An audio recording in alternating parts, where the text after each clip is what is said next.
Assalamualaikum warahmatullahi wabarakatuh. Kembali lagi di kelas Statistik bersama saya Arif Prima Johan. Selanjutnya kita akan mendiskusikan bisnis pada level divisi atau pada level SBU, Strategic Business Unit. Nah, strategi pada level ini ditujukan kepada perusahaan yang memproduksi a single dominant product, yaitu satu produk yang cenderung atau beberapa produk tapi ada dominasi atau ada kecenderungan yang sama. Nah, atau perusahaan yang menggunakan satu teknologi yang sama dan proses bisnis yang sama. Nah, ini kita sebut sebagai SBU. SBU kalau dia bisa berada di bawah corporate atau SBU bisa berdiri sendiri tanpa korporasi. Nah, induk dari strategi SBU ini diusulkan atau dikembangkan oleh Michael Porter, disebut dengan generic strategi. Mungkin terminologi generic strategi sudah sangat familiar dalam pembahasan manajemen dan pembahasan strategi di dalam bisnis. Generic strategi pada dasarnya ada 3. Nah, kemudian dapat dikembangkan menjadi 5. Nah, 3 yang pertama ini adalah cost leadership, differentiation, dan fokus. Baik, ketiga ini memiliki orientasi yang berbeda-beda. Cost leadership itu adalah strategi yang mengupayakan perusahaan untuk berproduksi pada biaya yang paling rendah. Catat di sini, biaya yang paling rendah, bukan menawarkan dengan harga yang paling murah. Ini berbeda ya.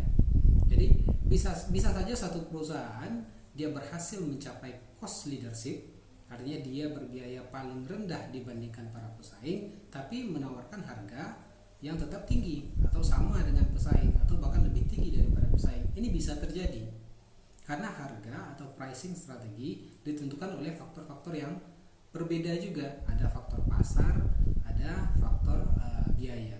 Nah, faktor pasar besar efeknya terhadap pricing strategi.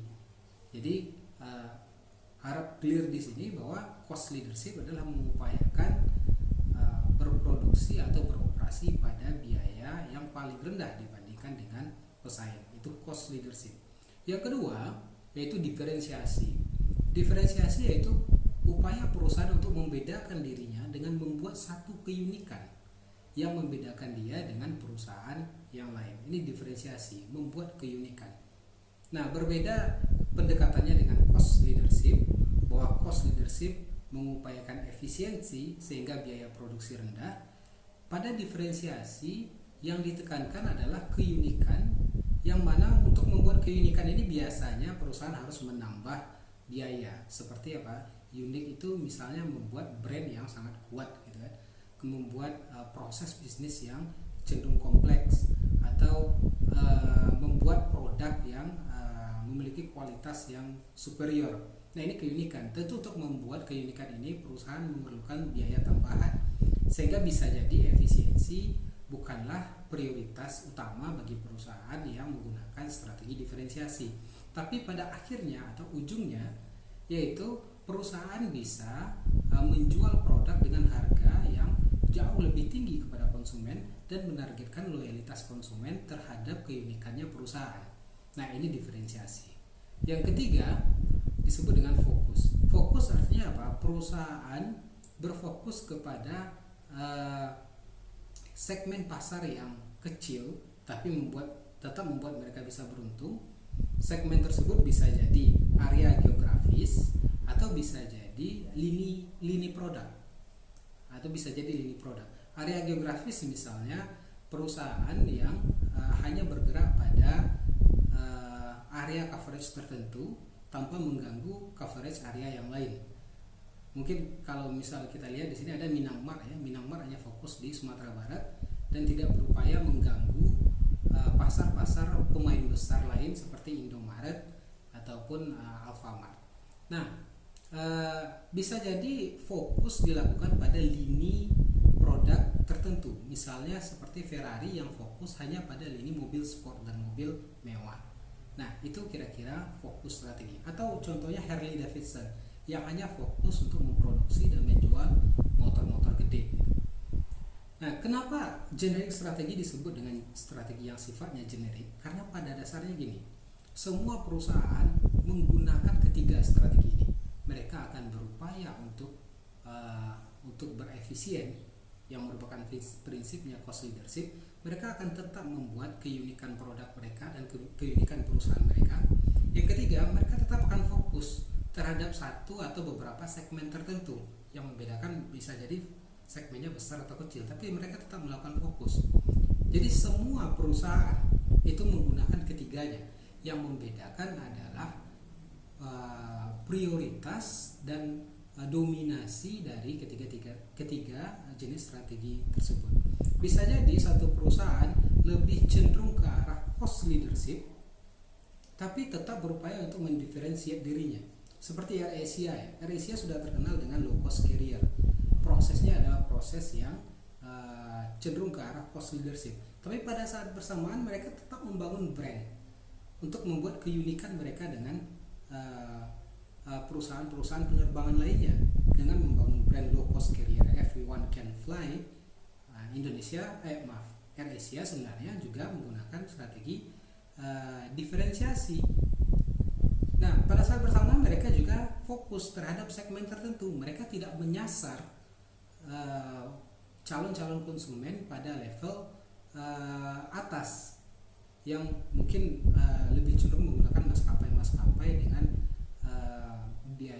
menggunakan maskapai yang menawarkan value yang lebih tinggi, dan mereka hanya berfokus kepada segmen menengah ke bawah. Nah, seperti itu.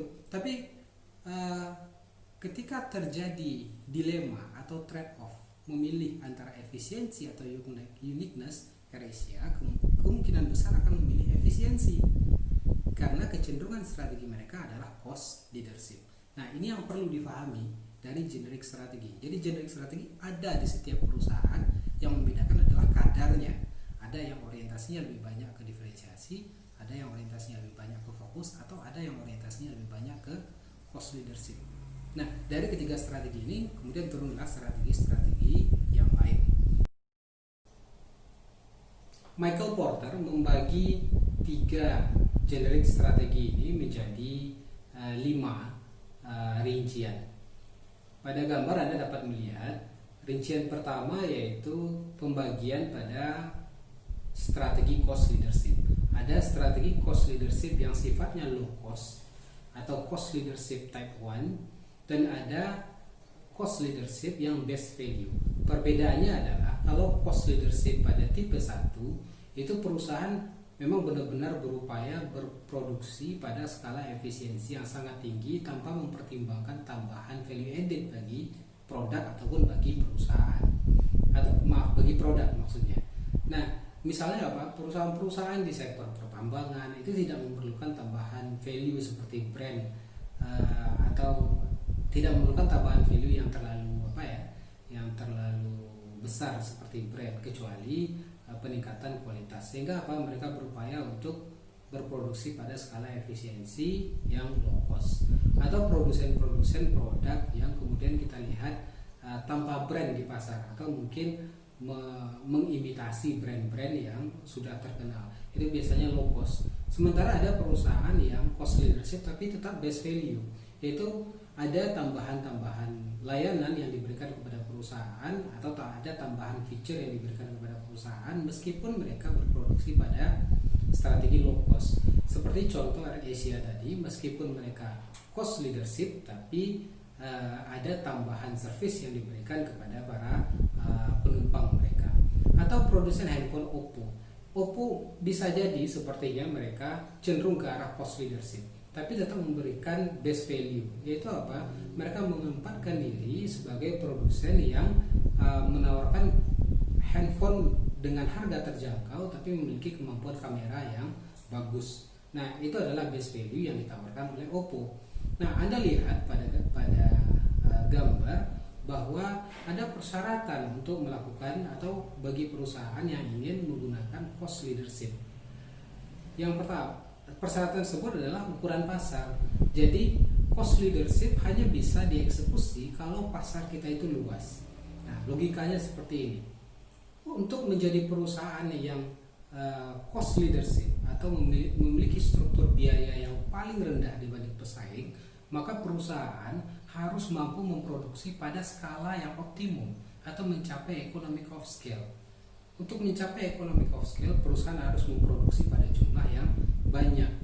Logikanya, kalau jumlah produknya banyak, perusahaan harus bisa atau harus memiliki pasar yang besar di mana produk tersebut akan disalurkan. Nah, itu requirement utama dari perusahaan yang akan menggunakan cost leadership. Generic strategi tipe yang ketiga disebut dengan diferensiasi. Ini sama penjelasannya dengan diferensiasi yang sebelumnya dan tidak ada persyaratan. Diferensiasi bisa dieksekusi pada pasar dengan ukuran yang besar ataupun pasar pada ukuran yang kecil. Karena fokusnya di sini adalah berupaya untuk membuat keunikan, yang kemudian keunikan inilah yang menjadi nilai tambah bagi konsumen. Nah, yang keempat itu adalah fokus low cost, dan yang kelima fokus base value. Penjelasannya sama dengan cost leadership. Fokus low cost yaitu berupaya beroperasi pada segmen pasar yang kecil tanpa mempertimbangkan adanya additional value. Sementara low cost yang base value yaitu berupaya untuk beroperasi pada segmen yang kecil tapi memberikan added value yang tinggi. Nah, fokus base value ini dapat kita lihat pada produsen-produsen yang memproduksi produk-produk mewah, seperti memproduksi barang-barang yang sifatnya luxurious. Mereka hanya bermain pada lini produk tertentu dengan segmentasi pasar yang kecil, tapi menawarkan nilai yang luar biasa besar yang hanya bisa dibeli atau diakses oleh orang-orang berpenghasilan tinggi. Atau seperti maskapai penerbangan yang menawarkan jet pribadi bagi para pengusaha dan para konglomerat. Nah, ini juga fokus base value karena tidak menyasar industri secara keseluruhan, hanya bermain pada satu segmen pasar saja, tapi menawarkan nilai yang sangat tinggi. Seperti contoh yang saya berikan sebelumnya, produsen mobil Ferrari dan juga produsen Harley Davidson. Ini adalah fokus base value. Nah, seperti itu kira-kira penjelasan terkait dengan generic strategi.